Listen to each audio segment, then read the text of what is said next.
Goeiemôre aan julle almal. Dit is vandag die 1 Oktober, die mooiste maand en die jacarandas blom hier in Pretoria. Die van julle wat nie het of nie die geleentheid kry om Pretoria te kom nie, as julle hier inkom is alles is pers. Hulle sê mos is blou, nee man, dis pers. So ons is baie dankbaar. En weet julle wat, dit het gereën en ek hoor hulle sê daar kom baie reën op pad. So die Here is goed vir ons, né? Sy beloftes is nog steeds ja en amen vir my en jou en ons is baie dankbaar. Ja, jy kan sien ek het 'n sweater aan. Dis effe koel hier in Pretoria.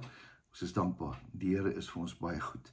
Nou ja, vanmôre het ek 'n woord en net een kort sinnetjie gaan ek lees.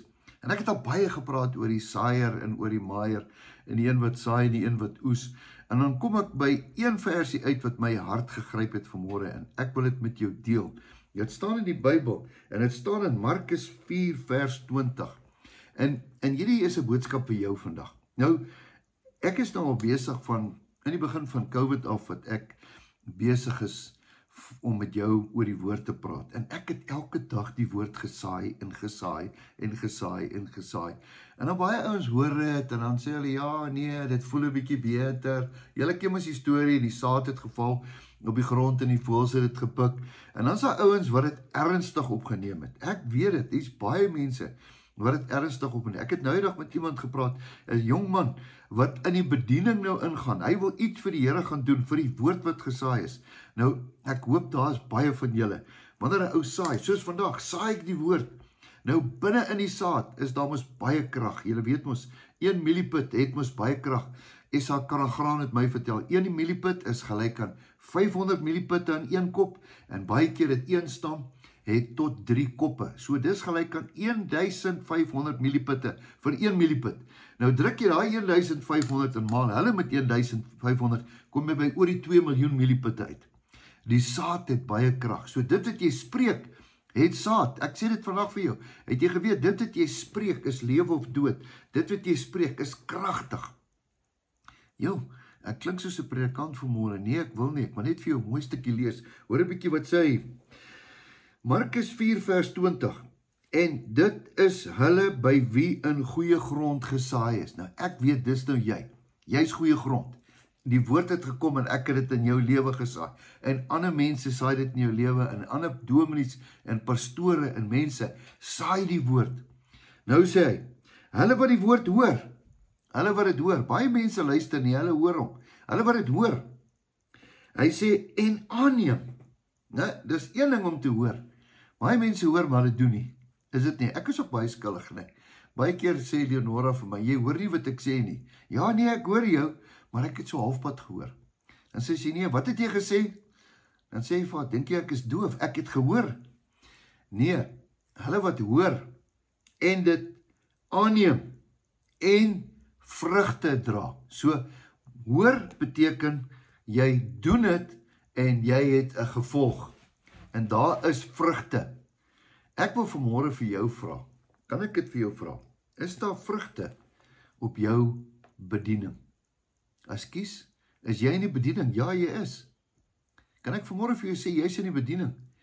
Nee, maar ek is nie 'n predikant nie. Man, jy hoef nie 'n predikant te wees, of 'n dominee, of 'n pastoor, of 'n jeugleier, of wat ook al nie.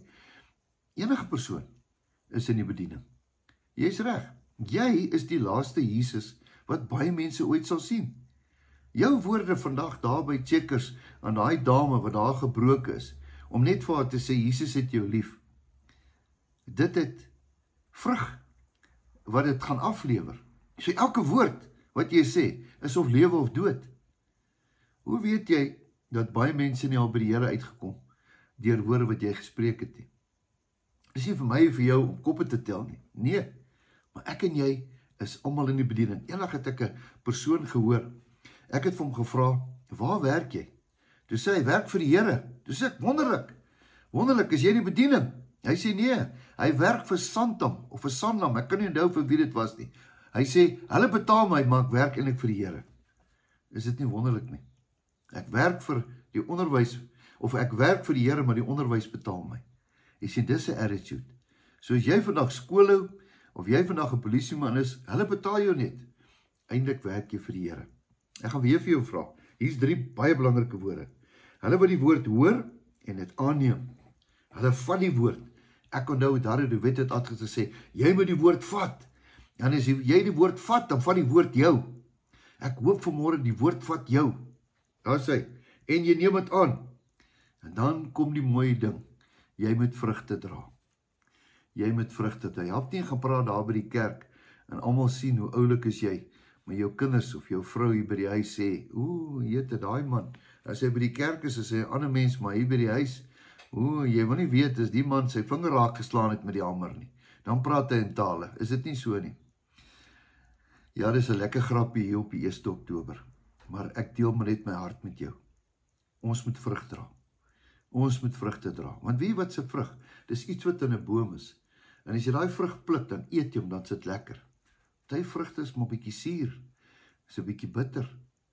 Dis maar wat ek wil sê vandag. Dink mooi, ons moet vrug dra. Kom ons doen dit. Kan ek vir jou bid vandag? Here, dankie vir hierdie woord. Dankie dat ek die voorreg het om die woord te saai.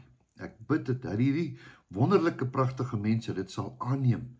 Dat hulle dit sal vat en dat hulle sal vrugte dra. Here, dankie dat ons die geleentheid het om die woord nog te kan lees, te kan inneem en aanneem en dat ons mag vrugte dra. Ek bid dit in die wonderlike naam van Jesus Christus. Amen. Ek spreek oor jou lewe vandag. Ek spreek oor jou goedheid en guns. Ek spreek dat jou beste nog op pad is. Die seisoen het gedraai. Kom aan, staan op. Begin die dag reg. Weet dat Jesus jou baie liefhet. Totsiens, tot 'n volgende keer.